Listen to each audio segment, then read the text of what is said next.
Welcome. It's SVPod. Just me. Not true. Red is here. Very excited to come to a podcast. Red, you want to do a podcast? He's laid out on the Oriental.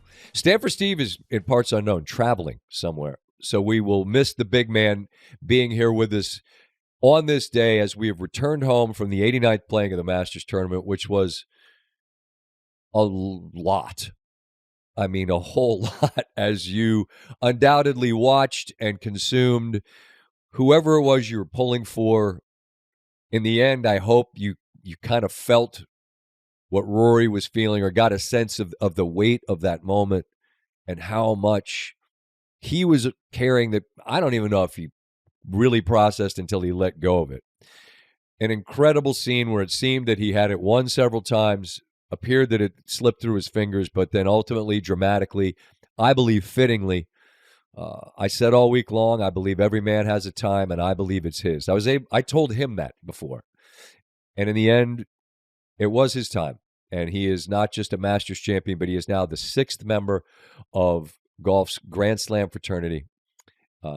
Really interesting. I had the opportunity this week, and it's part of what makes the week incredible.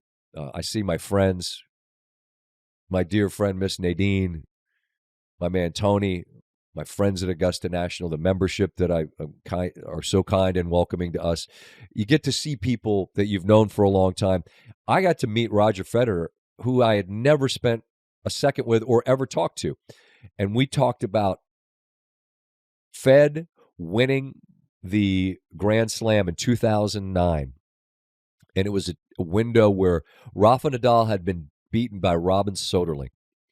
And so Rafa, who was all but unbeatable on clay, is out of the way. And the surface that is Fed's least favorite, with the one sort of immovable object now moved out of the way, it became a you have to win now or you're never going to do it moment. And I was able to talk to Roger about what that is like to sleep knowing, all right, tomorrow I got to go do this because this is the time. And Rory was very honest after he won in saying that he was incredibly nervous on Sunday. And the thing that Federer pointed out that I hadn't really considered was it's not so much that he hasn't won here. It's that it's been quite a while, more than a decade since he had won a major at all. So you take these magnifiers and multipliers. Haven't won here, haven't won in 10 years. I have the lead. The whole this is your time becomes almost ominous because it has to be your time. Or if he doesn't win yesterday, even at 35, it would have been really tough to convince himself, oh, I'm going to do this. Because he's hitting these remarkable shots, building this lead, and then he in the water on 13 and a bogey on 18, and you're just like, oh my God, can't possibly let this slip through his hands once again, and he didn't. And then that's why you saw the absolute, much like Federer on the clay at Roland Garros, who became the 6th man to win the Slam in tennis. Rory became the 6th to win it in golf, falls to his knees on 18 and just lets go of all of it. What a treat to meet Roger. He looks like a movie star. He's just tan and handsome. He smells better than he looks. Just a remarkable fragrance that I think was probably just natural. Just a natural, perfect scent. Handsome, charming, kind, incredibly great perspective. We were at a function where we had an interview, and I asked him, what have you replaced this with, right? 20 slams, one of the all-time greats, so many sportsmen and men and women and that are at that level spend the rest of their life searching for that thing. What is it going to be that replaces the feeling of being in the arena? And he smiled the most content smile, and he said, nothing.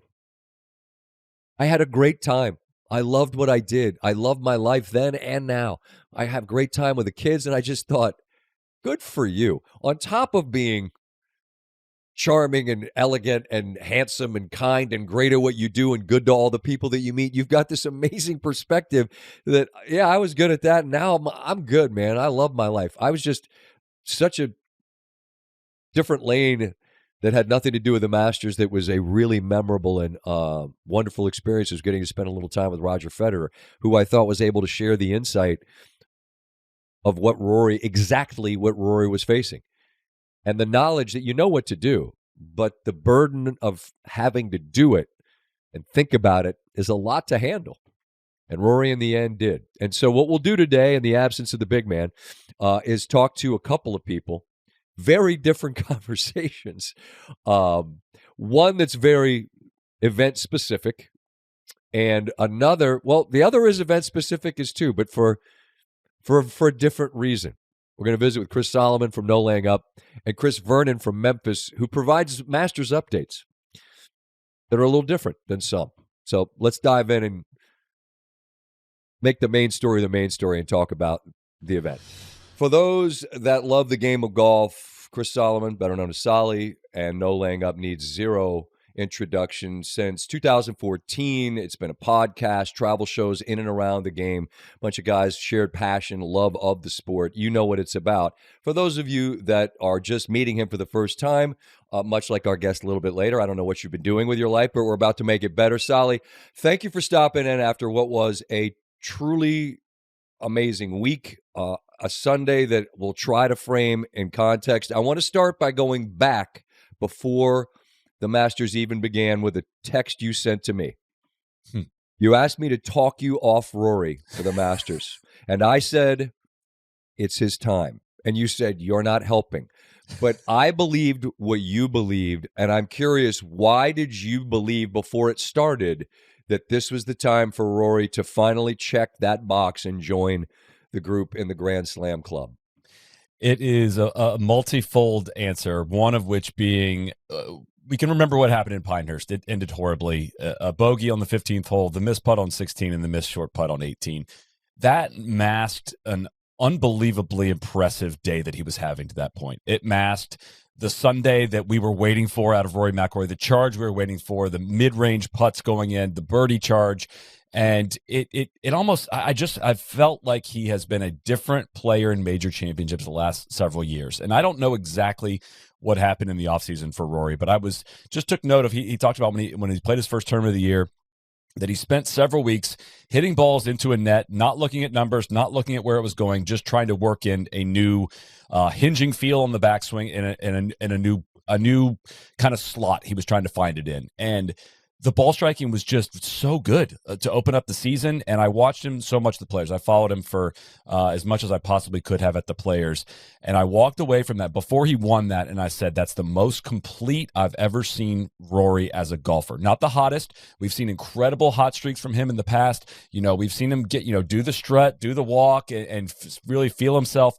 That's hard to maintain for 72 holes, just kind of running off a hot streak. Right. But if you have raised your floor in the way that he has, and at the same time, like, shown a different competitor in major championships, it was just the opening that Scotty left in there, Xander being, not the best start to the season. It was bouncing off the page of me. And I said this in our preview. I said, I'm going to pick Rory to win. I declared that I was done trying to predict when he's going to win a major, but I'm striking that for this 1 week. And if he doesn't win, I will never pick him again to win the Masters. This is my one and done for life. This is his opportunity right now. And I got to spend a lot of time with you at the Masters last year. Didn't this year, but the only time I saw you, you're working, like you're on a mission. You were going somewhere. I shook your hand really quick, said hello. And you just said, I'm picking him, and you did the bounce. And I didn't even, it wasn't registering with me what you were talking about, but then you said, that little Irish guy, I'm picking him. So that made me feel a lot better going into it, and we called it. I don't know how, but we called it. Well, I mean, this isn't a whole lot of back patting here, because you're not out on a limb when you pick one of the favorites, but picking him as opposed to Scotty felt braver because he hadn't done it. And the thing I've said through the years, Soly, about going to that place, like Spieth's going to go to Quail Hollow next month, and he's got the exact same opportunity. Win it, and he joins the Grand Slam fraternity. But it's not nearly the laser focus on him or a place, because the place shifts every year. Augusta carries with it so much more than any other place in the sport. And every year you show up, and the analogy I've used is it's like if there's a scale and you put a pebble on it, pebble doesn't weigh a lot, but 11 pebbles do. And 11 pebbles start to make the scales feel like, you know what? You only get so many of these. And through the years at that place, and we could go back however far you want to go back. Weiskopf had 4 seconds. He was supposed to win. Didn't.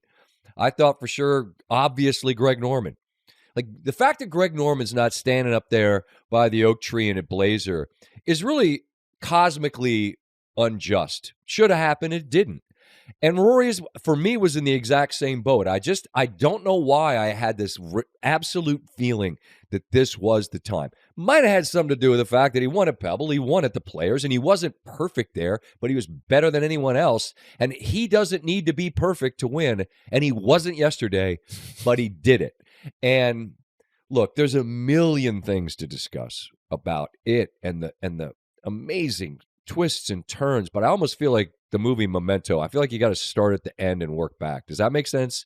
Just in terms of what we saw in the end and that absolute dam burst of emotions. Like, I don't think he knew what he was holding on to until he let it go. Do you agree with that?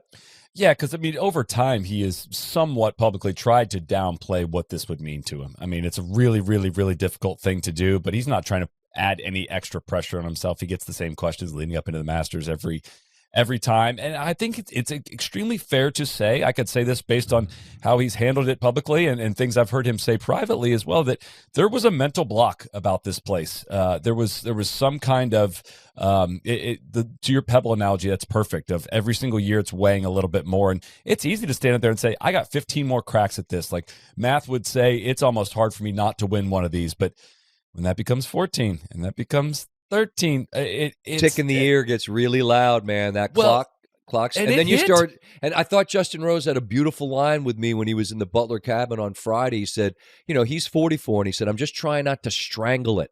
These moments, I'm trying not to strangle it. I'm trying to let it be. And at Rory at 35, you're right. There's plenty of time for his good. Maybe this is always the question: whose good's the best? Whose best is the best? I think it's his. I think if everyone plays their absolute best, I feel like he's the guy. And when that putt goes in, I don't know, just seeing him drop to his knees and seeing him just like convulsing. It was, I don't know how. I went on with the boys from Pardon My Take, and Big Cat and PFT, they're like, nah, we're haters. And I'm like, well, you got to really be a world-class hater to see that and think not feel good for him. You know what I'm saying? True, and that's there's something to that in terms of that perspective of being haters. I said this last night. I was like, no one has made themselves more emotionally available to golf fans and sporting fans in general in the golf world than Rory has. He's put himself out there in this PGA Tour live debate. He has done more interviews, more podcasts, more media really than anyone, answers everyone's questions, and lays bare like how much all of this stuff means to him. So, I mean, there's no comparison for anybody watching at home for what we witnessed yesterday in terms of having something riding on it. What would it be? I mean, Jordan Spieth winning another green jacket wouldn't be 1/10 of what we experienced yesterday. Tiger, a sixth green jacket to tie Jack would be close, but still not the same as winning the first one. Like, that's the whole thing. This was the biggest question outstanding in golf. Maybe you can convince me Tiger getting to 19 majors, which looks extremely unlikely at this point, is like the biggest outstanding question in the game. And I honestly think too, Scott, the extra emotion we saw there was he saw it flashing before his eyes of how he almost lost it, and knowing that would have been one of the worst collapses and worst losses in the history of the game as well. And I think that he was overwhelmed by how close he got to blowing that thing. Well, and he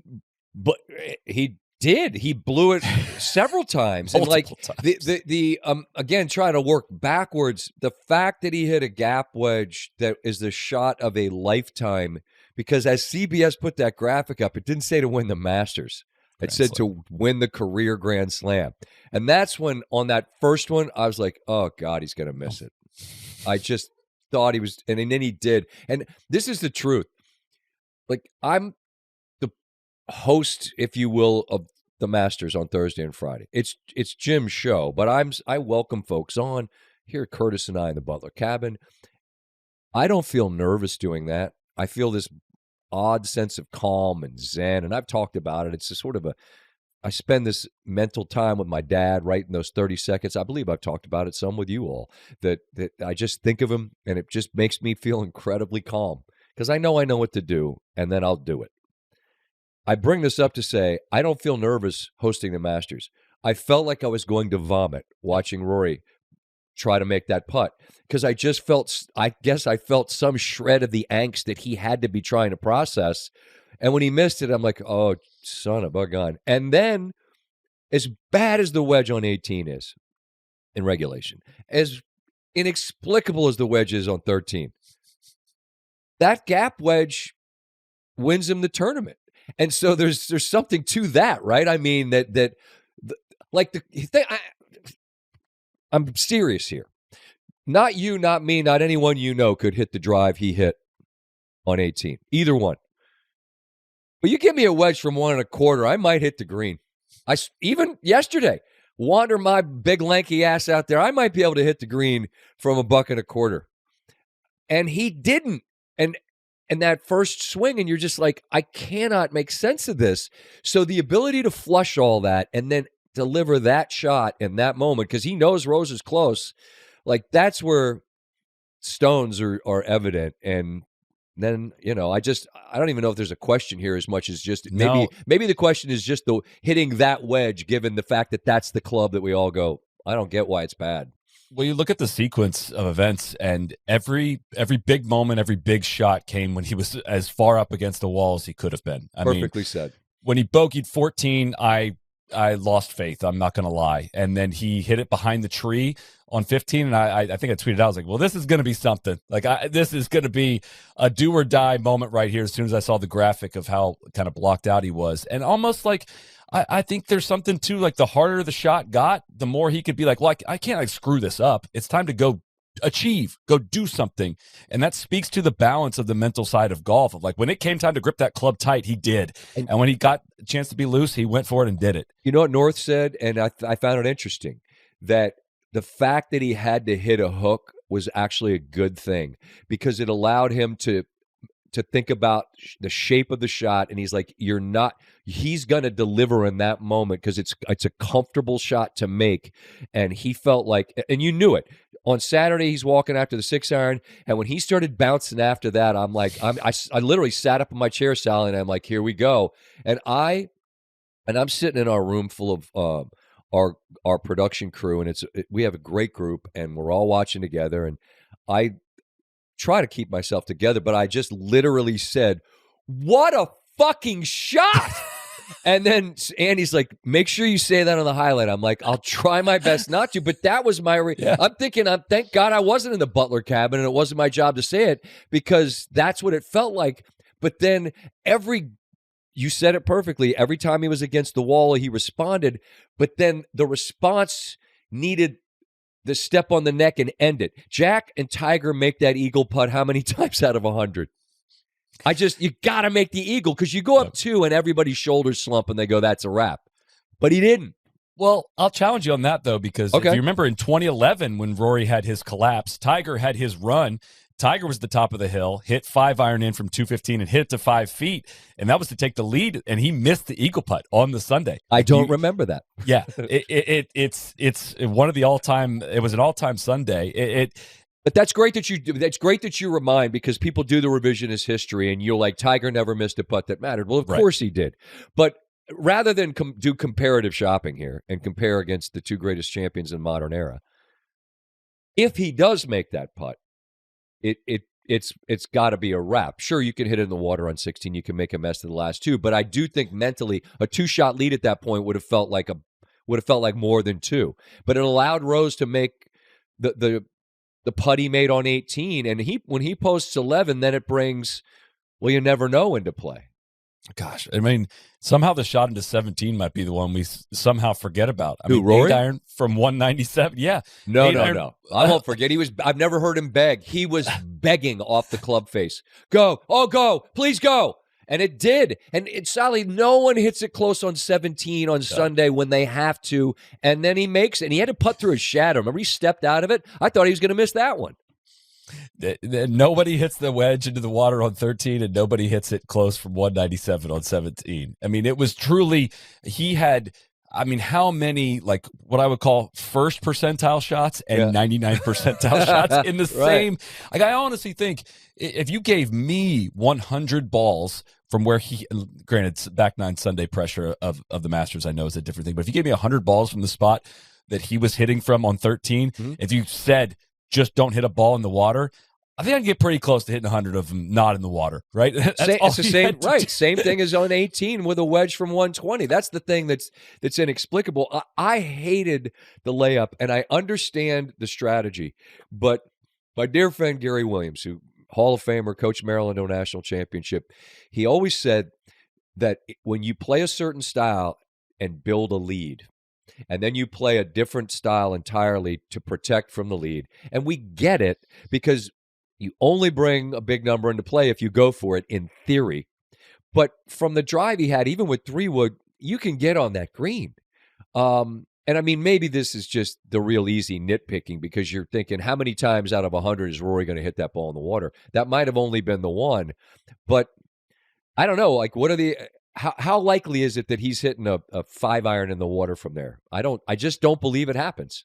Well, and it would have been his second if it was. Yeah, even if you do, exactly. You're dropping right in front of the creek, chipping 4 to an accessible pin, and you can make par even from there. And even if you make bogey, it's not the end of the world. But again, I want to get mad about it, but it was like one of the easiest shots you could have drawn up. Just use the bank left of it. And he blew it. Can easily make birdie. Yeah. If not, it's going to be one of the easiest pars you'll ever make in your career. And what gets lost in the brilliance and the sort of inexplicable mistakes are 9-10. It looks like he puts this thing on ice with birdie, and with Bryson then hitting it on the water on 11.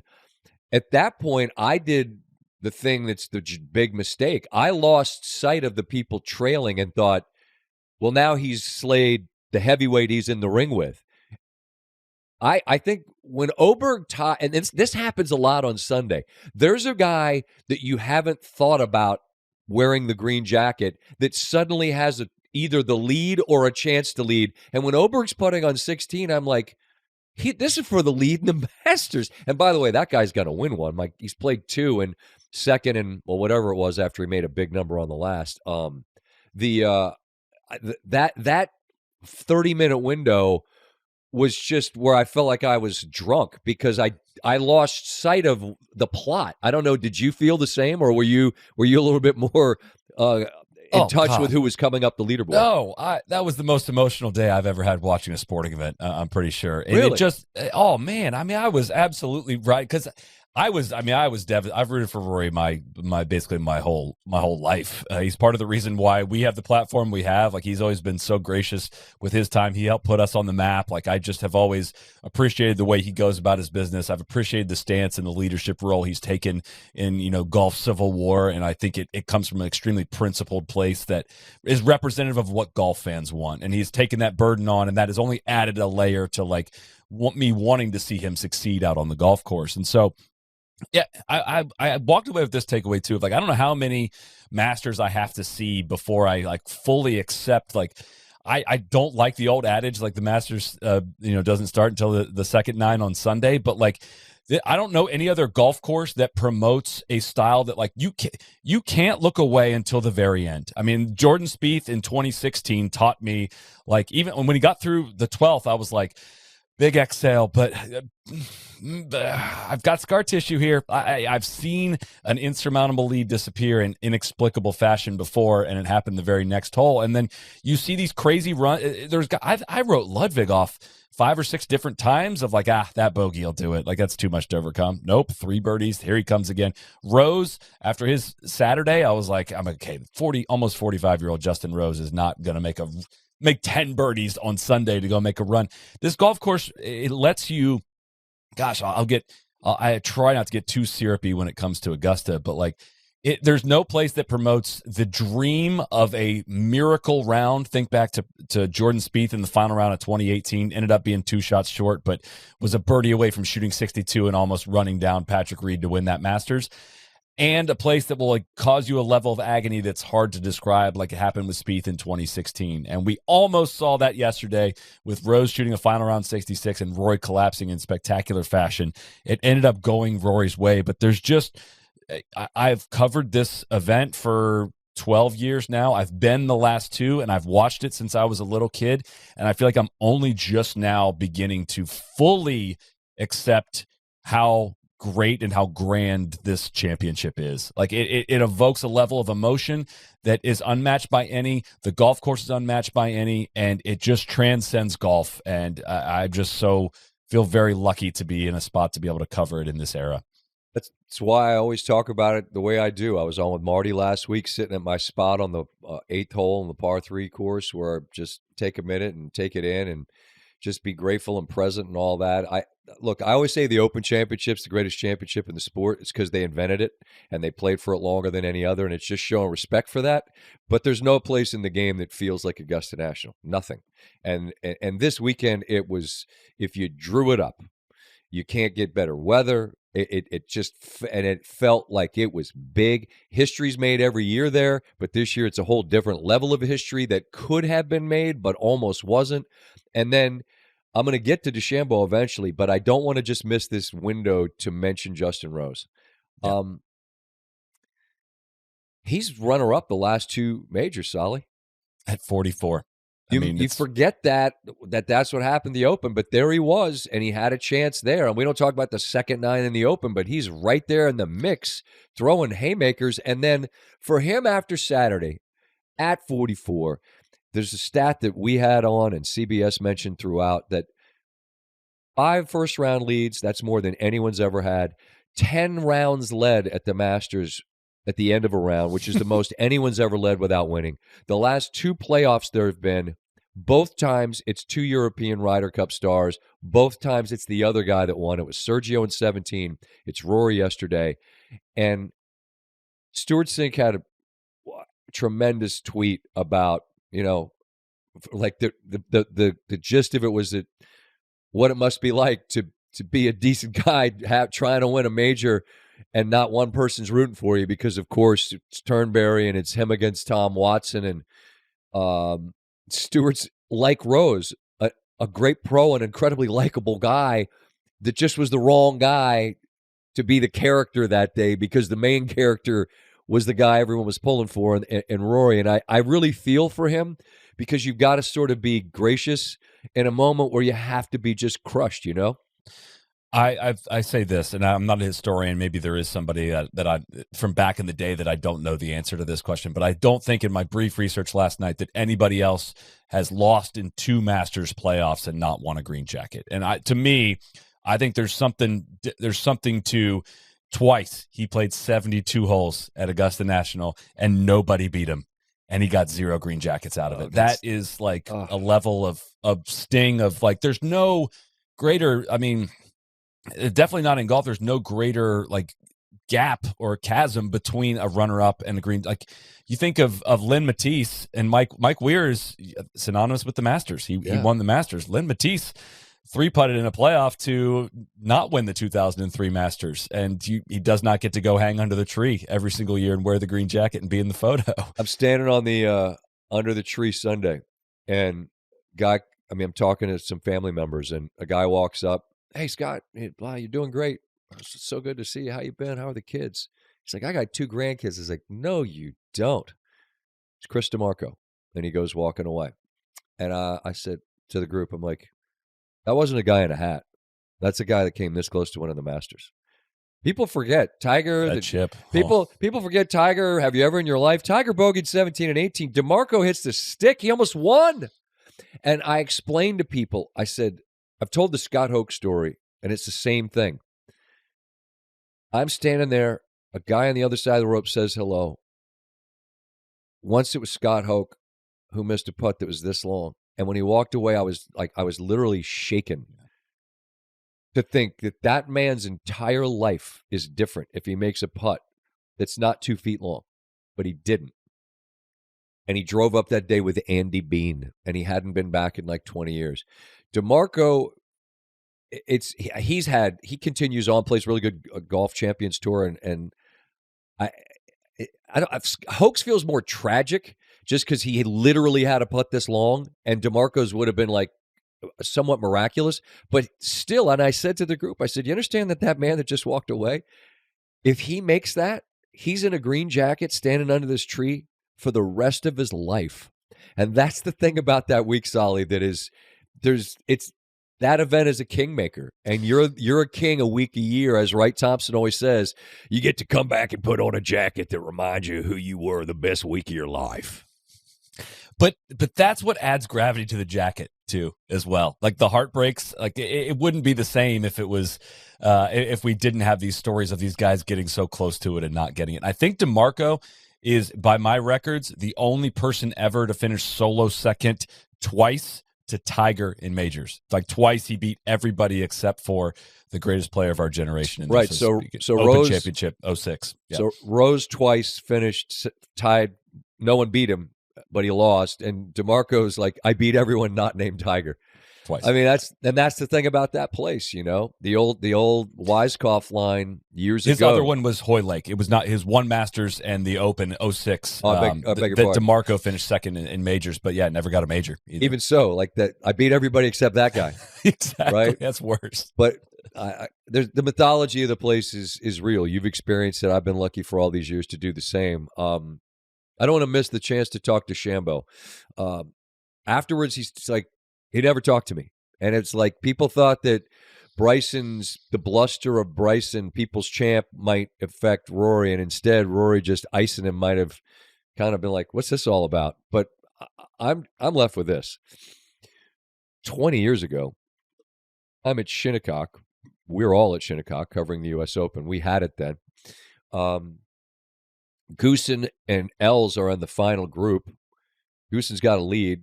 South Africa, they're mates, they're good friends. First putting green by the first hole, Ernie goes over and Goosen just absolutely ices him. Doesn't say a word. And Ernie, he's the most affable, sort of easygoing guy, and you could see this sort of like, what the fuck is this going on here? Like, and I think it like spooked him or something, and he shot 80. Yeah. Ernie shot 80. Like, how much conversation did Finau get from Tiger in 19? Ben Hogan famously asked Claude Harmon what he made on 12 when they walked to the 13th hole after Harmon made a 1. I mean, I don't think Bryson was complaining. I just think that the idea that there's supposed to be a chit chat, especially after what happened at Pinehurst, especially with the weight on Rory's shoulders, is I wouldn't have said anything to you either. No, I want to. The benefit of the doubt I'll give Bryson here is famously at the U.S. Open after Bryson beat Rory. Rory zoomed out, didn't answer any questions in a highly emotional moment. Didn't speak to media. Yep. The only benefit of the doubt I'll give Bryson here is he was stood there, answered questions, was clearly flustered after a difficult day, a chance at a green jacket, a chance at a life-changing moment, even for a player of his level. That's why guys zoom out and don't speak sometimes, because it's difficult emotional state to communicate. Actually, that's his most benefit of the doubt as I'll give Bryson, because it definitely came off. I don't know what you're expecting in the final round of this guy trying to conquer all his demons. Right. Probably just not going to chat it up with you during the day, man. That's probably part of the deal. I talked to Rory this week at Augusta about that, about Pinehurst and about what Morikawa said. And it made me think, and it made me realize something, that we're getting ready for the NBA playoffs. And we follow them. And I can't tell you how many times, like, we're on and we're like a post game and we kind of go until we got to hear from LeBron. We're just going to keep extending the window and I'll just keep chatting. There's times, Soly, it could be an hour after the game's done. And there's that buffer. We extend a bit of grace to people in that moment. If somebody, and that's NBC, so I'm not sure who would have walked with that group, who the person would have been that would have asked Rory what he was feeling in that moment. But they're going to ask him right now after Bryson makes that up and down. I believe that there's something to what Morikawa said, and as I said to Rory, I feel like there's a bit of grace that ought to be extended here with some kind of a buffer between the moment and describing the moment that would be beneficial for everybody, and it is extended to athletes in every other arena. And I hadn't considered it, and that's why I said I wanted to talk to him about it, because I said last year, like, you got to talk. Norman stood in the Magnolias in '96 after absolutely his world crumbled, and he said the sun's going to come up tomorrow. And I guess at the time I thought, well, that's what Rory should do. Benefit of hindsight and thinking about it, I feel like a bit of a cooling off period probably benefits everyone. I don't know if it's reasonable or how it happens. I get it. But you know what? We can be patient. We can wait a minute. We can, and if we got to wait, we can wait. But nobody else is asked to do that. Like, if somebody loses the Super Bowl, nobody walks up to Patrick Mahomes as he walks off and goes, "Hey, that sucked." Like, doesn't happen. So I don't know. I've just been contemplating how to get what it is we want, which is the context. And people say you're not owed anything. And Morikawa's phrasing there, I don't think we're owed it. I think we're just interested in it. And maybe, you sharing only makes you more human. But that window of time probably helps people. Maybe it's not going to happen. Let's go back to DeChambeau. The 4-hole start was absolute mayhem. And in the end of the day, it's not even talked about. Think about that start. You're up 2, now you're even. Now you're down 1, now you're up 1, now you're up 3. That's what happened for Rory in 4 holes. What were you making of that? As it looked like for that period of time, it's going to be like a rocky fight with those two. That's Augusta, man. That's what I said this too. It's like almost every hole, and especially a lot of the holes on the second 9. You can, when you need a birdie, you can convince yourself, like, all right, let's go. This is a good opportunity for it. Second 9. Second 9. But right. There's some holes on the front. Almost any hole at Augusta, but especially the second 9. There's some holes on the first 9. Like, they're 4, tough. 5, and 6. I don't know. If you make birdie there, it feels like you're stealing on every one of them.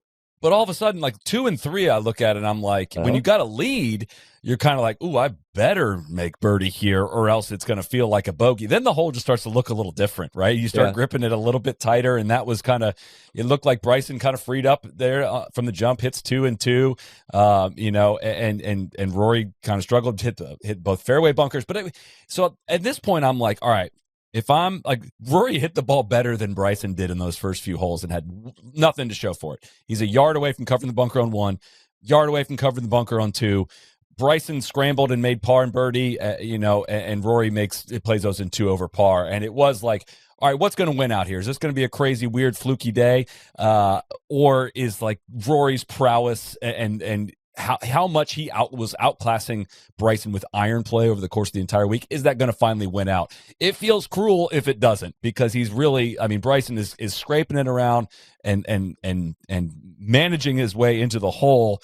But man, it would just be a very cruel way for that to have not gone Rory's way. He was number 1. Bryson was in putting for the first 3 days, which is interesting, going back to the history there and struggling to figure it out. He's so meticulous and famous for the books, and you don't have those there. But it's a learned course more than any other, and he's figured a lot of things out. Clearly, Soly, he's number 1 in putting the first 3 days, and when he missed on 3 and he missed on 4, it felt like the first times that he wobbled because putts that really had to go didn't. And, as 9 and 10 are birdie for Rory, that's when and then, of course, Bryson puts one in the water on 11, and it largely felt over. But then, like, when he got close on 14, DeChambeau I'm speaking of, and with 15 you never know before a Rory shot, and you're still thinking, who the hell knows? Like, it felt like he could join the party again. I just think this is a guy that plays a ton of great golf, speaking of DeChambeau, and he sat in the media center and said par was 67 before he'd done anything there, and that landed really poorly with everyone. And he's allowed to get better and grow, and I think he has. And I think you're seeing a guy that there's a long list of people I'm always convinced that guy's going to win. I think DeChambeau wins the Masters eventually. I think his combination of ability to overpower with figuring out greens someday makes him a Masters champion. You're nodding your head. It seems you agree? We did a little exercise in our preview podcast this week just to say, like, will blank win a Masters? How many green jackets did you end up handing out? We get a lot. It's a difficult exercise, but I think we did this, and I think we asked the Bryson question. Will we? I don't remember what I said, but I think I would have said no, and I revised that on the show last night, Sunday. I was like, man, I think he will. I think he'll the fact that he was this competitive without even having anywhere close to his best stuff with his iron play tells me something in terms of course fit. And he is so nails on those putts, man. It's so impressive. And I'd be surprised if Bryson went a full career without figuring out. That's the thing about this guy. He's reinvented himself since those comments about the par 67. Like, I think his identity then was, I'm going to bully and overpower every part of the golf course.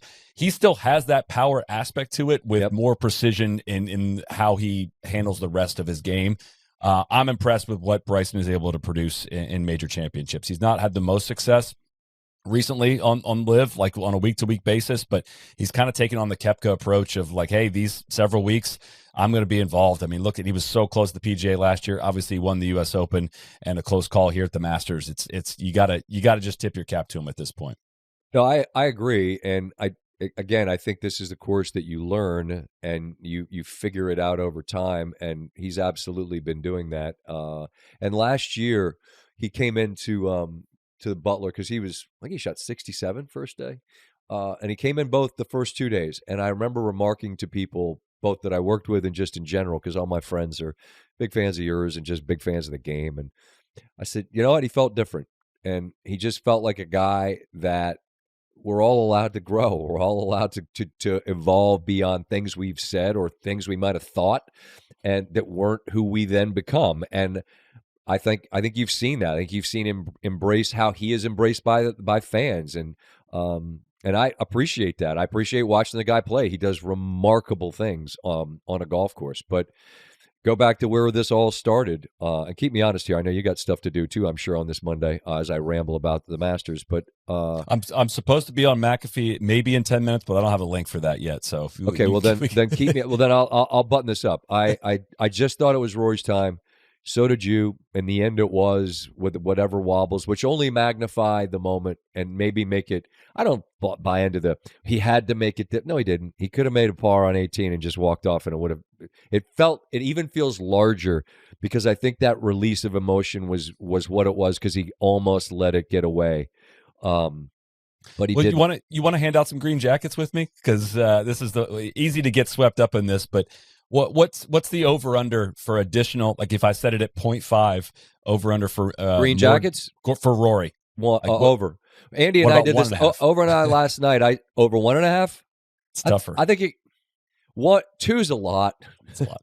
Two's a lot because of who you have to beat. But Andy and I last night, and this is sort of extrapolating it to a larger conversation. I said last night on Pardon My Take that the Heath Ledger line from Dark Knight, and he says, "You have nothing to threaten me with." That's Rory. There's nothing left for anyone to hold over his head, because he's got $1 bazillion. He's now in the club with Jack, Tiger, and black and white pictures from the past of legends that won't be forgotten. Freed up from the baggage, the weight, and whatever else, and playing really good golf. Are you 8 majors? Does that seem reasonable to you? For a guy that just didn't win one for 10 years. I know. It's hard. I'll say what's right in front of him as of now, and he talked about this on the Netflix series, was when he won his 4th major, Brooks Koepka was at 0, and Brooks got to 5 before Rory got to 5. Now they're level, 5 apiece. I think he's got to get ahead of Brooks. That's the next goal, to say, of this generation, you've won the most majors, right? And if Scotty does what it looks like he's going to do as well, I'm not sure that 5 is safe at all either. So I've gotten swept up. After he won the Open in 2014, I said he's going to win 10 majors.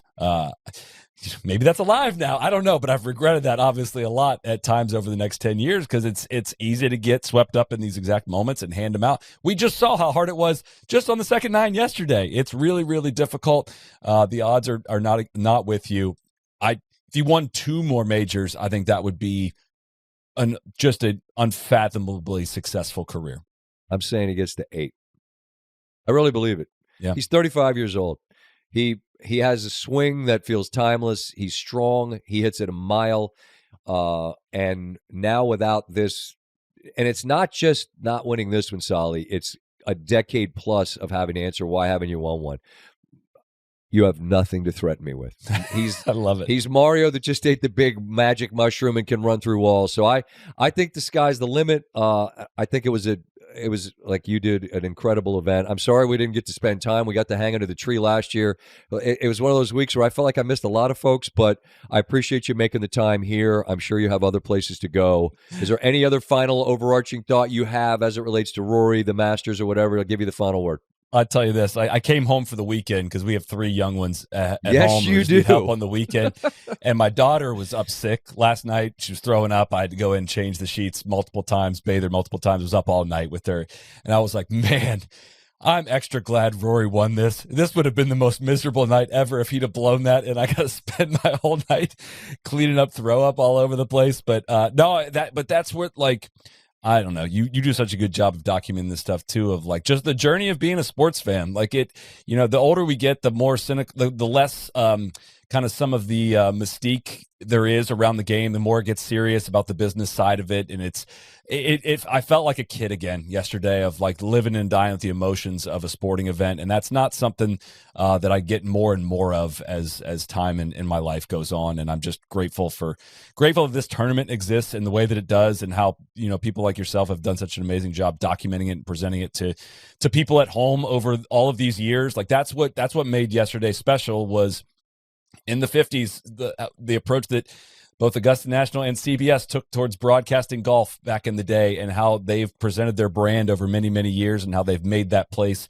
such a special place for everyone to visit in person that can, and watch this, with family members every single April. We're just very lucky that this event exists in golf, and what an epic event this was. Yeah, it certainly was. I think that it's a shared experience. The people that have been there, like you and I, are lucky. We try to explain to the folks that haven't been just how incredible it feels, and it felt really, really big yesterday. It was a treat to be there. I'm glad we saw each other briefly. I hope the kiddos feel good soon and get better, and our paths will cross hopefully at Quail Hollow or somewhere else down the line. Stay well until then, and keep doing great work, Soly. I appreciate your time. Thanks as always, Scott. Appreciate Soly again. No laying up. Anybody that's a fan of the game of golf, I'm sure, is very familiar with Soly and that very talented, passionate crew about the game. They do awesome stuff week in and week out, but particularly live from the Kill House during the majors. It's that and live from with my man Rich Lerner and that whole crew from the Golf Channel that do tremendous work covering the ins and outs, the nuance, the layers, and there's so much of it. I mean, a major is a 4-act play, and there's just so many things that get lost in the sauce, because at the end of it, right, it's Rory and Justin, and you forget about all of the different things and all of the different players that had a chance or were part of the story of the 89th Masters. In the end, it's Rory McIlroy, a forever player at Augusta. He'll spend his springs there when he's an old man, and that feels entirely appropriate. It would have felt wrong in the same way that not having Greg there doesn't make any sense. Greg Norman, one of those many that were this close. Sadly, Justin Rose might be on that list. He's had 2 wonderful chances and now defeated in playoffs twice. So there's all of that, the granular, the Masters, the things that make the Masters the Masters. Gnomes. Managed to get our hands on one of those. I don't know if you're seeing that. For those listening, you're like, I'm not seeing anything. Got to know. Then there's Chris Vernon.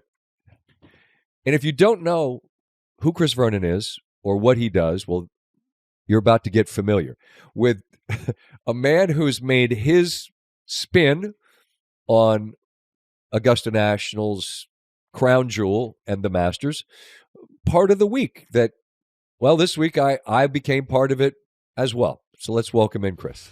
So 51 weeks and change of the year, Chris Vernon is a very hard-working man hosting the Chris Vernon Show, Grind City Media. Pre and post for the Grizzlies, our guy Jacoby, the Mismatch Ringer podcast, talking NBA on and off the floor, does an amazing job in all of those spaces. But then for 2 days a year, the words "drop that beat" are said. And he provides Masters updates. And for those that are unfamiliar, number one, what are you doing with your life? Number two, this would be a great moment to hit pause on this pod, go find them.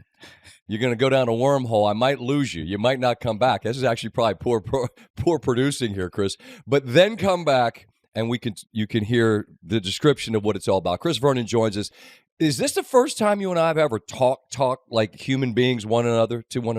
I think it is. I mean, we've messaged each other many years in the past, but I think this is the first time that I've ever gotten to talk to Scott Van Pelt. This is the greatest. Well, I feel the same. And the thing about our business that I realize, and when I think about it, it's like we should just do more of this, is that people we enjoy, we consume their stuff, and then we'll send a note because it's easy. And you're like, oh, that was amazing. That's funny.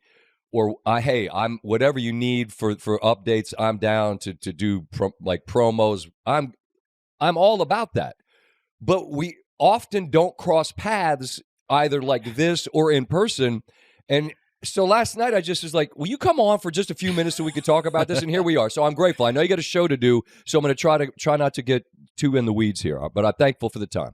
If it means talking to Scott Van Pelt, I'll cancel the show. No. There'll be none of that. Hey, look. Let me just go ahead and say this. You've gotten all the praise out of the way. I am such a huge fan of yours, and you guys do the best job. I am just a fan. So I do NBA and college football and NFL. I mean, we're doing sports all the time. But I would say in terms of it used to be, baseball was the thing that I could do and I could just enjoy, and I'm not really going to talk about it tomorrow, but I'm a Cardinals fan. Okay. So that went the wrong way for me, right? Golf is what I do for fun. I play it for fun, and then I watch it on television for fun. I don't get it in the weeds. We're not going to do a bunch of discussions about it, but as someone who intakes all of it, I'm the guy watching the Golf Channel. I'm the guy watching you guys early in the morning. Back in the day, I was the guy watching PGA Tour live, the groups that would tee off first early in the morning. And so I'm such a huge fan of yours. You guys do the best job, and the thing I love about you, and I always have, is you're always talking about the humility and the gratitude, this idea that I can't believe I'm getting to do this. That's it. And that, to a guy that's sitting on his couch like me, that means a lot, right? It does. It means a lot because I've gotten the ability to be able to do all kinds of things I never dreamed I would have been able to do. And to watch somebody else that's getting to do a gig like you have and not lose sight of that, it makes me feel like I'm getting to experience that with you. Right on, man. That means the world because I think it's important that we do that. Last week and I talk about it a lot, that last week is a week that puts me in touch with the feeling of gratitude and being present probably more than anything else I do. And so I think when you reflect that, I don't think there's any net negative. If people can grasp onto that, maybe it makes them feel a little bit about what they're grateful for, cool. But even if they just know that the dude sitting in the chair he's sitting in is feeling nothing but just grateful, then that's a wonderful thing. And here's a true. I'm gonna tell you a true story. This true story. This is gonna get you in your feels, though. Okay. You told a story about your dad, right? And about that, and about how that always means a lot to you. I saw that video years ago. Last night, I'm getting chills thinking about this. Last night, my father calls me, who I grew up watching with. Okay. My dad calls me. My dad's long retired. He lives maybe, I don't know, half a mile from me now. He calls me. Actually, he doesn't call me. My mom calls me. Dad's mouse won't work. Okay? Now, you know, the older parents, it means I have to go turn on his Bluetooth. I bought him a Bluetooth mouse. It's the worst purchase I ever made in my life. Okay? Because it should just plug into the computer, but it doesn't.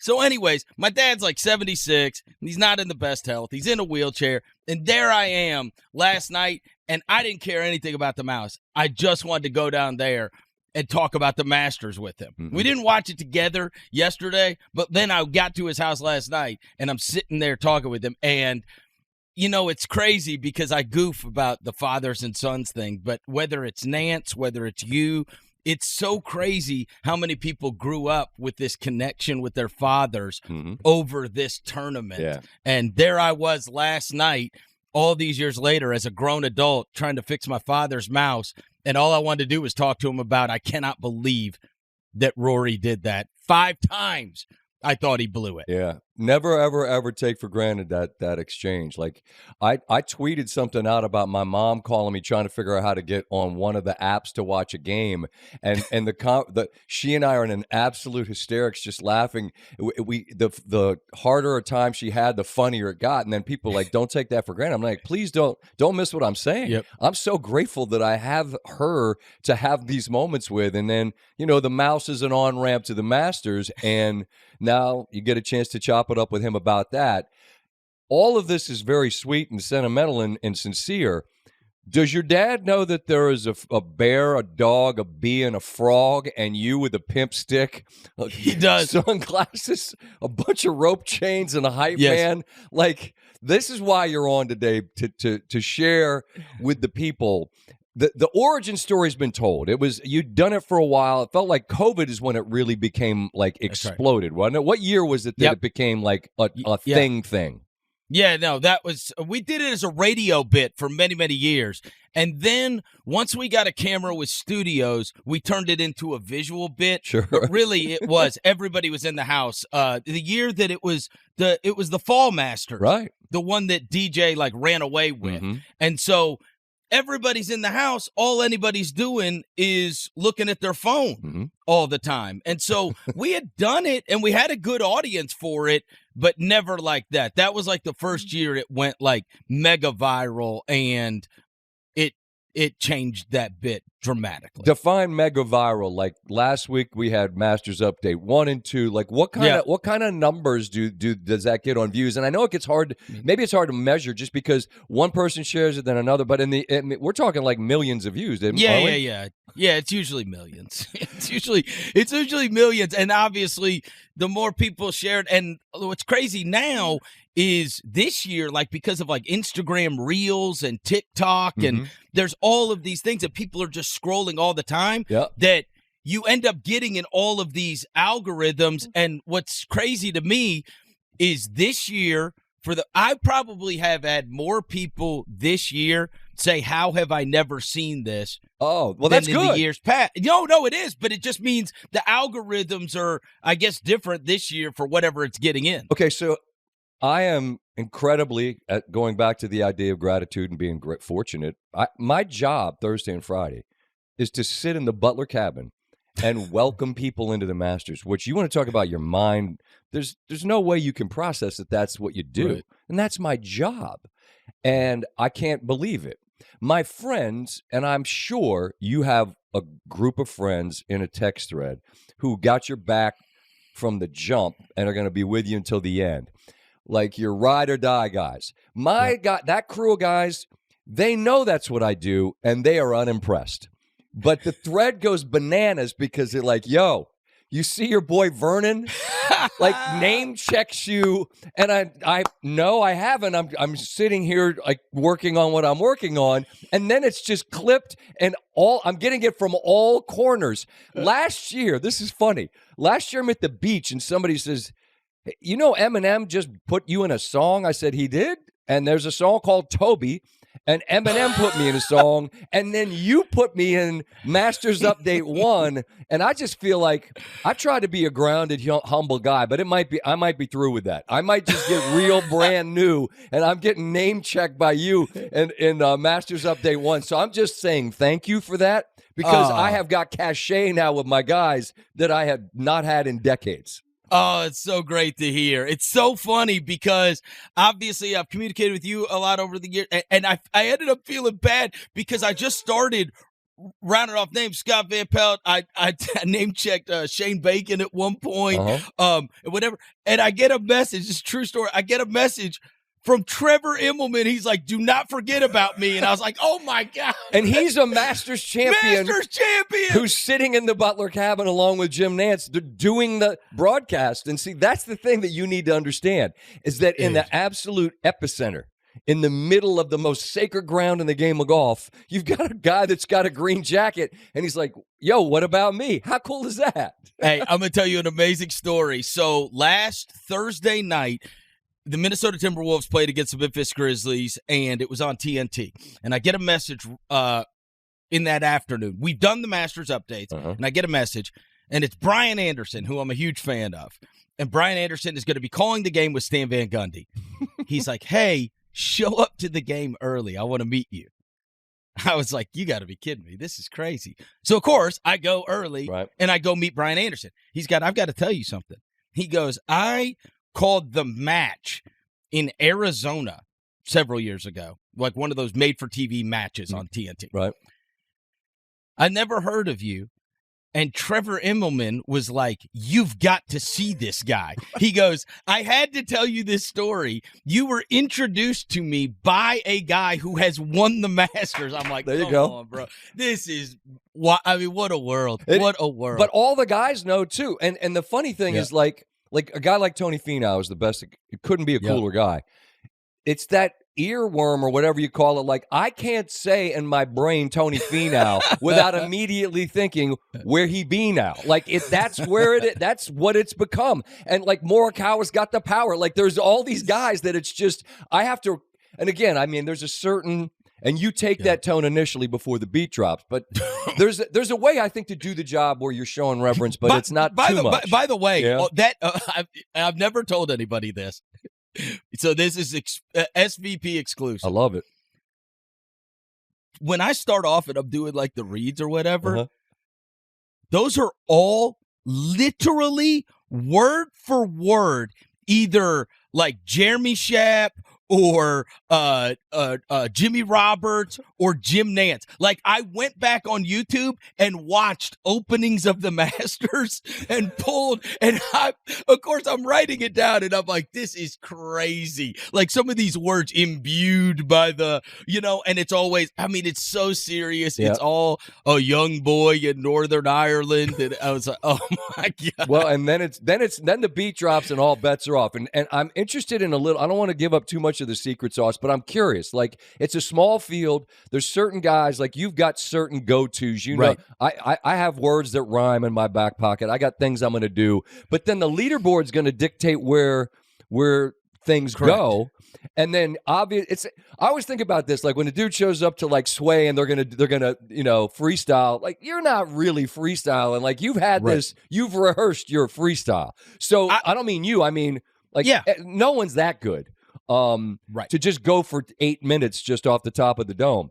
So I'm interested in sort of like, okay, if this happens, I've got something. How does it come together from that? And you got your hype man. That's John, isn't it? Yeah. Roser. Okay, John so Roser. Roser's over there. Tremendous, because a hype man is very important to keeping it moving along and can help maybe tee it up for you. But like, how does it happen? Like, what you've got in the back pocket?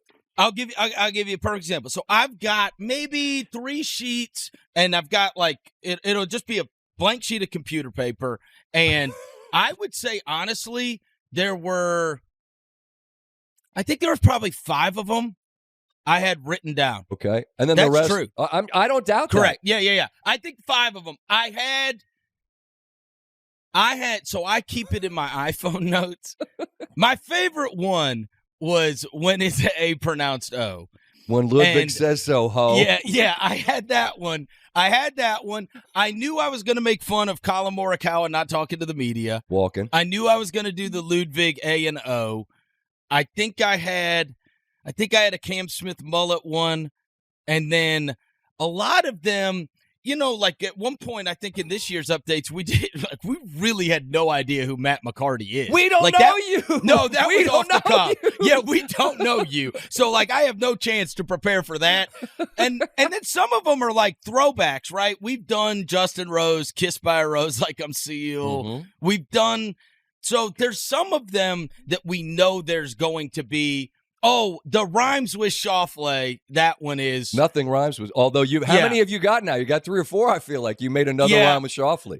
Oh, I think last year we did 2 creams in my coffee. And then I think this year, I think we had 2 this year. We had, what were they? Something about I like my girls naughty. Was there playing Offlay? Wasn't that one that's like a couple years ago? Offlay. Yeah, I hope he don't play Offlay. That's a good one. Then I think this year was, they make Keith Barr with toffee. It's just whatever is the silliest thing. Of course. You know what I mean? All right, so I need to understand one thing. Why is there a bear dog a bee and a frog because I end up watching them and then their reactions to what you say just elevate it or make it even more absurd, and then I'll run it back, and then I laugh at the bee, or like when you said about like SPF 50 so his head don't burn, and they're all just rubbing their heads, and I can't stop laughing. Like, I hope you can appreciate how absurd it is that I'm sitting there as buttoned up as your boy gets, and I'm just dying laughing. So, I cannot tell you how much I love hearing that and that you enjoy it, because you want everybody, especially that's name checked, to enjoy it. That was honestly one of my favorite things that's ever happened. Was we broadcasted live at the FedEx St. Jude here in Memphis, and we got Tony Finau on, and I was so scared that he was going to be annoyed because people yell at him all the time on the course. Yes. And I was like, I thought you were going to hate it. I was so worried that it was going to be annoying to you, but he loved it. Regarding the mascots thing, nothing is funnier than I find it funny anyway. But when I was a little kid, it's funny. I think it was maybe 2 years ago during the Masters updates, people were responding to it. And I said, when I was a little kid, I remember, I think I was in like 3rd or 4th grade, and the vice principal, who was this like mean old lady, she called me in her office, and she got up in my face, and she started wagging her finger. She goes, "You boys are silly, just silly," right? And then me and my buddy Andy, we got in big trouble.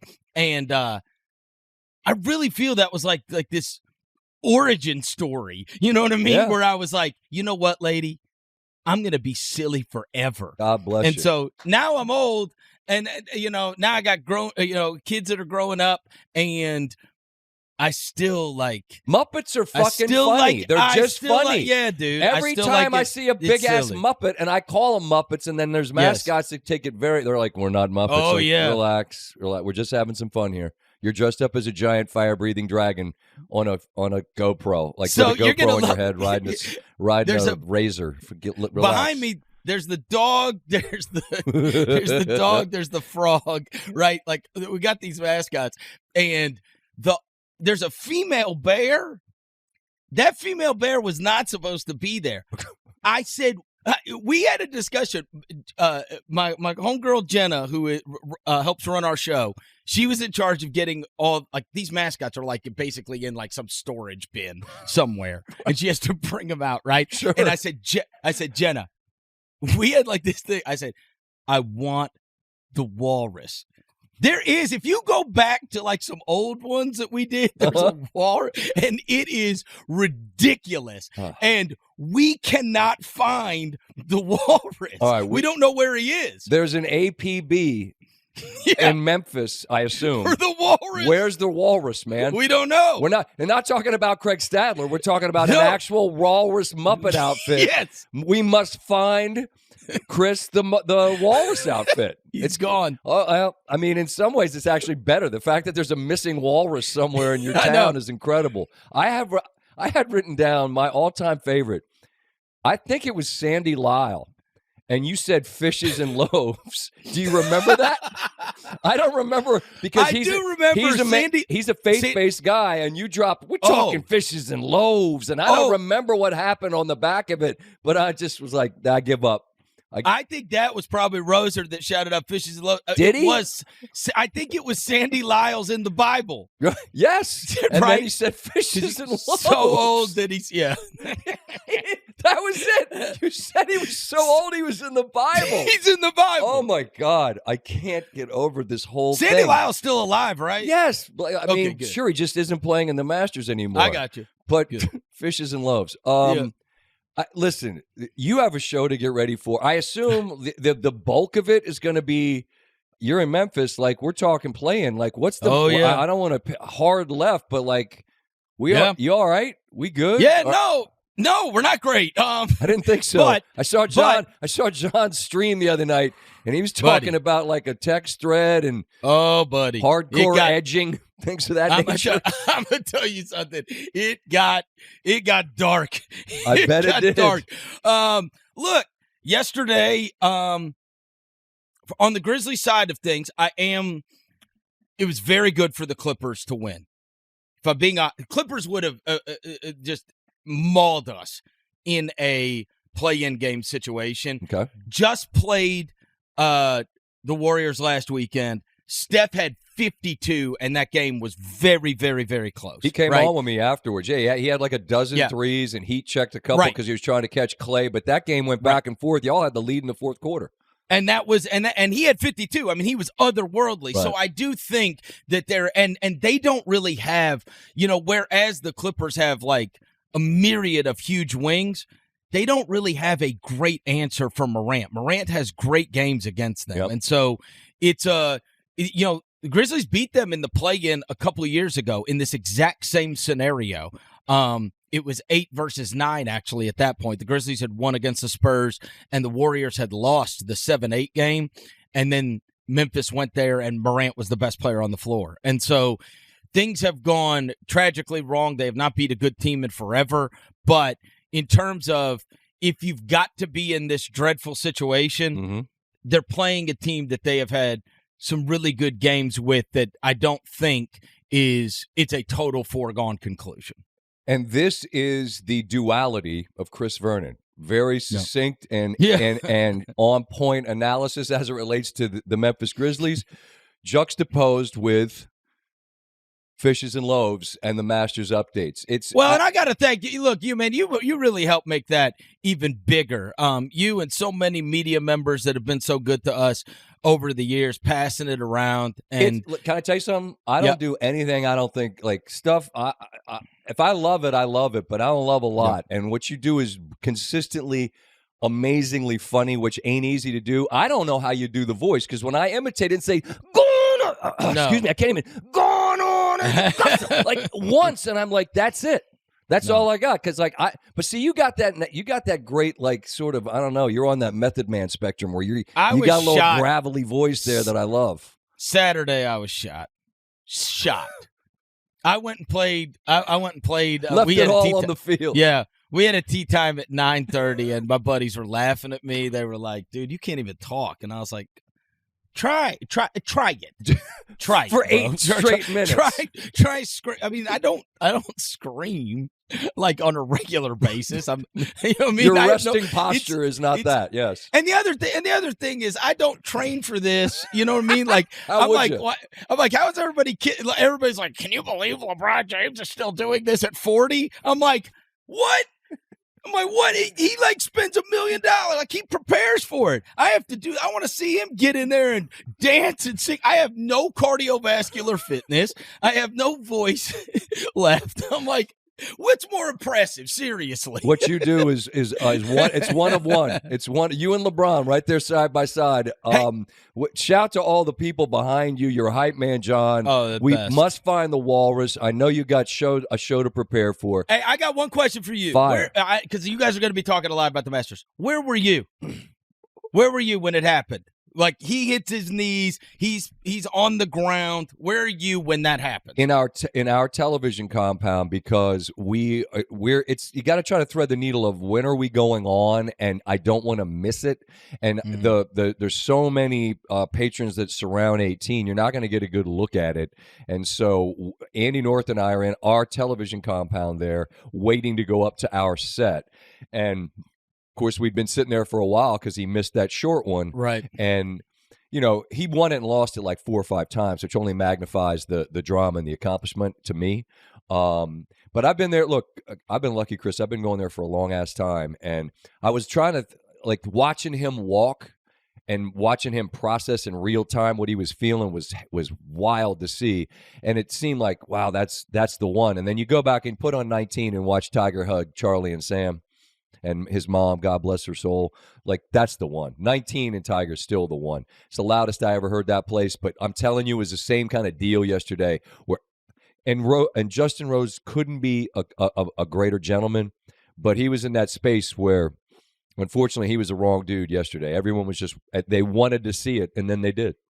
Justin Rose seriously seems like the nicest guy in the world, and he really does. He's awesome, and he's the last 2 playoffs he's been on the wrong end of it, and that's a lot too.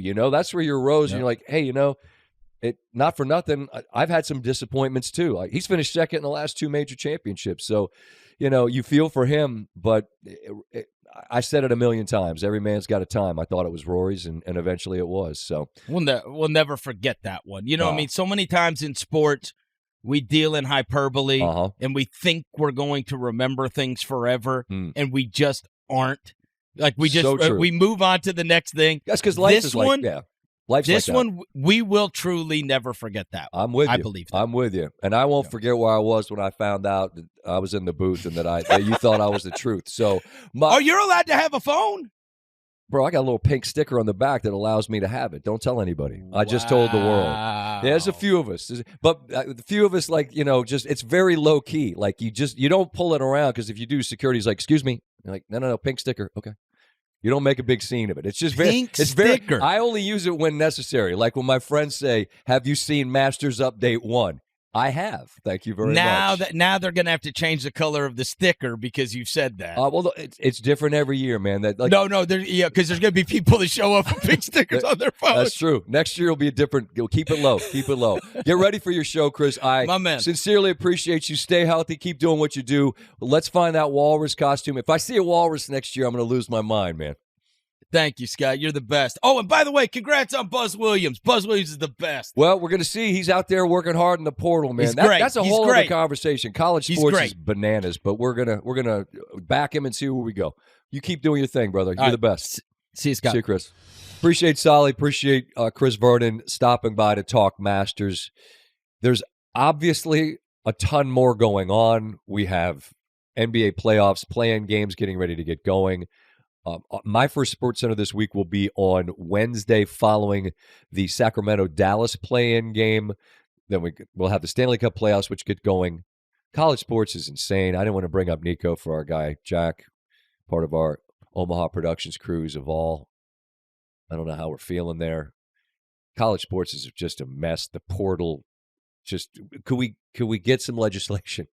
Could we get something, some guardrails of some kind? There can't be anybody who truly believes that having every single player on every single team be a free agent every single year makes any damn sense at all. I had this conversation 50 times at Augusta last week with like mover shaker people and then just regular, folks that I met that are fans of college sports. Just imagine, and Commissioner Goodell is a member at Augusta National. I didn't have this conversation, but I imagine asking him or Commissioner Silver in the NBA, Hey, we have this idea. Every player on every team is a free agent every single year. Oh, also, there's no salary cap. They would say, ha! What are you, drunk? How dumb are you? You can't do that. It would never work. Oh, well, that's what we're doing in college sports. It's just everyone knows. Everyone. And no one's doing anything to stop it. We're just Thelma and Louise driving into the Grand Canyon. Cool. But there's a lot going on. We'll get into all of it when Steve is back. But I felt like Masters is what we wanted to focus on. And just as a final thought to all of the membership at Augusta National, the folks that I know that offered a kind word about the job we did, to our friends at CBS who we spend the week with doing the broadcast for the first couple of days. And then to all my friends, Miss Nadine, Tony, all the folks there that I've gotten to know through all the years. Every year I say the same thing on the end. I appreciate you. My girl, Miss Nadine, tells me she loves me. It makes me cry every year. I say, I love you back, because I do. That's what that place is about. And I always say it makes you feel. And, the people there make you feel real welcome. And, we're appreciative of that and look forward to hopefully being back next year to do it again. But it's a week that's my favorite work of week, and now we get back and dive into a really fun time of year. So we're going to do that. And as I said, Steve will be back, I believe, next week. But we thank you for hanging out with us, as always, on SVPod, and we will see you right back here soon. Enjoy the week. Be well.